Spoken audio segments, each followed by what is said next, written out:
Berilo je iz knjige Razodetja. Jaz, Janez, sem videl in glej, bil je bel oblak in na oblaku je sedel nekdo, ki je bil podoben sinu človekovemu. Imel je na glavi zlato krono in v roki oster srp. In prišel je iz svetišča drug angel in je zaklical z močnim glasom sedečemu na oblaku: nastavi svoj srp in požanji, ker je prišla ura žetve, zakaj žetev na zemlji je do kraja zrela. In sedeči na oblaku je zamahnil svojim srpom po zemlji in zemlja je bila požeta. Še drug angel je prišel iz svetišča, ki je v nebesih, tudi ta je imel oster srp, in od oltarja je prišel še drug angel, ki je imel oblast nad ognjem, in zaklical je z močnim klicem onemu, ki je imel oster srp: nastavi svoj ostri srp ter poreži grozde svinjske trte na zemlji, zakaj dozorele so njene jagode. In angel je zamahnil svojim srpom po zemlji ter obral vinsko trto na zemlji in grozde je vrgel v veliko tlačilnico Božjega srda. Božja beseda, Bogu hvala. Gospod pride sodit zemljo, Gospod pride sodit zemljo. Govorite med narodi, Gospod kraljuje, utrdil je svet, ki ne omahne, vladal bo ljudstva po pravici. Gospod pride sodit zemljo. Veselijo naj se nebesa in zemlja, šumi naj morje in kar ga napolnjuje. Veseli naj se polje in vse, kar je v njem. Gospod pride sodit zemljo. Naj se raduje vse drevje v gozdu pred Gospodom, ker pride sodit zemljo. Sodil bo s pravičnostjo in v resnici.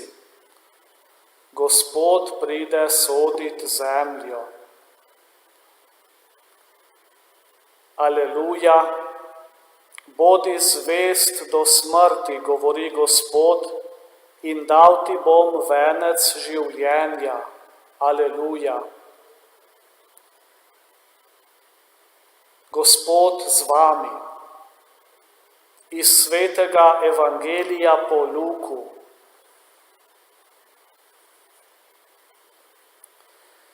Ko so nekateri govorili o templju, da je okrašen z lepimi kamni in z darovi, je rekel Jezus: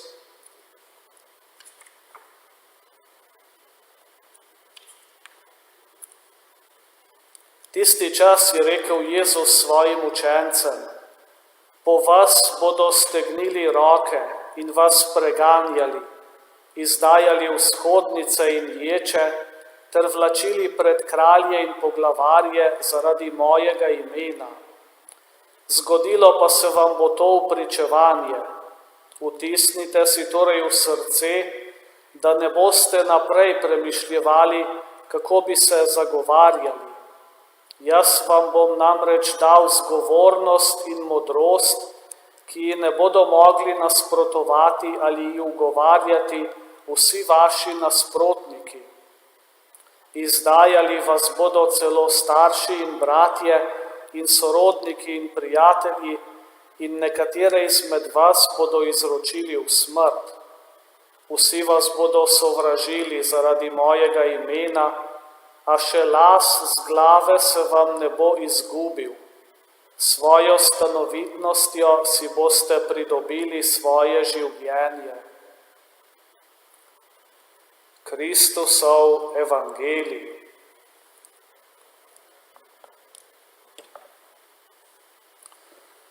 Smo v tednu Karitas in imamo za vsak dan pripravljeno razmišljanje. Ves teden nosi naslov Slišim te, posamezni dnevi pa imajo še posebej naslove. Današnji se glasi: Slišim te, dajeva si moč. Pa prisluhnimo razmišljanju.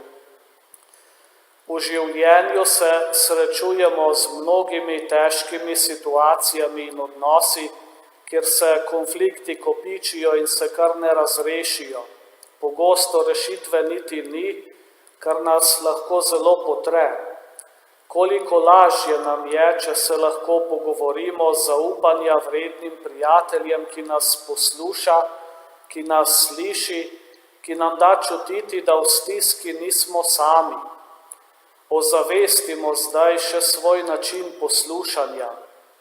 Poslušam, sprejemam ali sproti premišljujem, kaj in kako bom odgovoril, da se bom pohvalil, kako sem sam rešil podobno situacijo, podal rešitev ali morda samo tolažil. Ne delajmo tega. Ni potrebno, lahko je celo moteče. Človek v stiski potrebuje le, da ga poslušam, slišim in sprejmem. Sem bil kdaj v stiski in nisem vedel nekod nekam? Sem kdaj osamljen taval v svoji nesreči, dokler mi prijatelj ni ponudil pomoč, oporo, spremstva in pogovora? Kako sem se počutil? Verjetno je prav vsak od nas že šel skozi takšno situacijo. Kako pomembno in potrebno je, da imam nekoga, ki me posluša, sliši, razume in sprejema. Kako pomembno je, da slišim, da mi nekdo želi pomagati. S človekom, ki me posluša, se povežem in dobim nenavadno moč. Težko opišem, kaj točno se tedaj dogaja, a to moč dobro čutim in je izjemno doživetje. Je Božji dar. Današnji evangelij je na prvi pogled poln negotovosti in strahu. Če ne zmorem pogleda preko stiske, je vse skupaj ena velika beda, žalost, obup. Mar ne delam pogosto tega tudi sam, ko poslušam in berem vsakodnevne novice? Gledam le nesrečo in ne vidim obljube in Božjega posega, rešitve, kot je v evangeliju, kjer beremo, da se ne smemo ustaviti pod bremenom preizkušenj. Treba je slišati. Slišati kaj? Slišati Gospoda, ki nam daje obljubo, pogum in moč. Bog nas sliši in to nam sporoča po znamenjih, le mi jih pogosto ne prepoznamo. To, da nas Bog sliši, je za nas velika tolažba. Z mirom v srcu lahko pričakujemo, da nas bo v trenutkih stiske slišal in rešil, na način, ki je v njegovih očeh za nas najboljši. Kako se počutim, ko me zares slišijo? Ali se zavedam, kako pomembno je, da tudi jaz slišim bližnjega?